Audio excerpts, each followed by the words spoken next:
And like all colleagues, I just wish to put on record my sympathy with the survivors of mother and baby homes and county home institutions. Minister O'Gorman engaged extensively, very often one-to-one, with survivors of mother and baby homes and these county home institutions. He did this to listen with empathy and compassion, but also to ensure that he and his officials could gain a greater understanding of the lived experience of former residents, and then design an action plan and payment scheme that was inclusive, easy to access, and one that would encompass as many as possible. He was also clear that universally survivors and former residents wanted access to information about their origins, about the mother who gave birth to them, and about their background. This commitment puts the issue of archives, archiving and access to archives to the fore in importance. Almost 100 years ago, in 1922, county councils assumed responsibilities for the administration of aid to the poor and vulnerable in our society when they assumed responsibilities of the 19th century Board of Guardians and Poor Law Unions. The workhouses became the county homes. County homes were used to accommodate the elderly, those with disabilities, abandoned children, mothers and babies.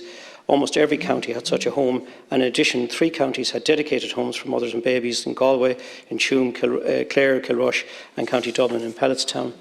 Furthermore, special or external homes, which are run independently of local authorities, generally by religious. These would include Bessborough, Sean Ross, Castle Pollard, as well as the lay-run Bethany home for the Protestant community. In virtually all cases, the women were funded by the county council from which they originated. The point of difference is that local authority was directly responsible for the welfare of the occupants of the county homes, but not directly responsible for the residents of external homes. The details of the management of these homes are kept in local authority archives. These archives comprise of records of the administration of welfare for each county.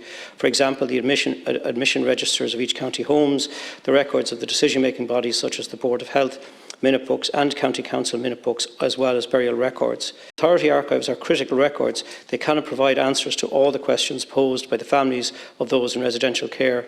I am told, sadly, that many records were lost or destroyed over the years, and that there were uneven patterns of record keeping, and sometimes none at all.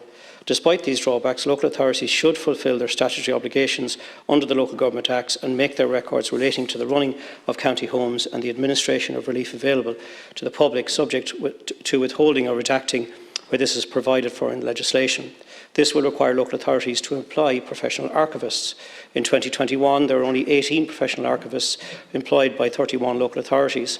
Professional archivists are uniquely trained to appraise information and develop systems to make it accessible in an appropriate legal and person-centred way. Archival experience elsewhere, such as Australia, demonstrates how a professionally archivally managed person-centred approach can go in some way to address many of the issues facing our citizens who are seeking the truth of their identity. Consideration should be given to engaging with the network of county archivists to help ensure the robustness of local access to archives of county home institutions and mother and baby homes. Theme 4 of the Action Plan for Survivors and Former Residents of Mother and Baby Homes and County Institutions focuses on archives and databases. The birth information tracing legislation does not provide for mandatory centralisation of records, rather it places an onus on the holders of relevant records to safeguard and to preserve them. Offaly Archives is an excellent exemplar of how such critically important records can be conserved, digitised and made available in a sympathetic way.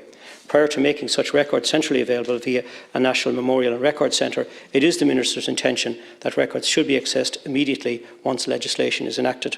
I wish to commend the work of my colleague Minister O'Gorman on both the Action Plan and the Payment Scheme. His actions have at all times been based on compassion and empathy, and with the voices of survivors and former residents foremost in his thoughts.